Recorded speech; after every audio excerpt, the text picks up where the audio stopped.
look dia lagi sporty. Facelift dia lagi garang.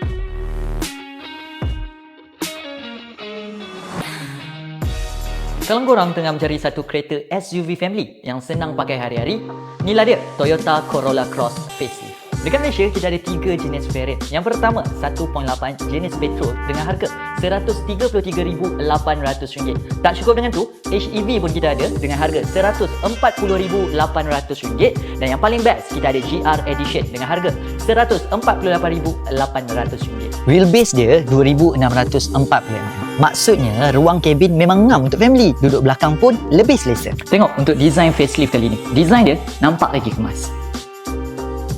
Dengan rim 18 inci bagi stance SUV yang lebih solid. Belakang dia confirm lah padu. Power tailgate siap kick sensor. Kaki je bawah bumper terus buka. Masuk dalam, korang akan nampak skrin 10.1 inci.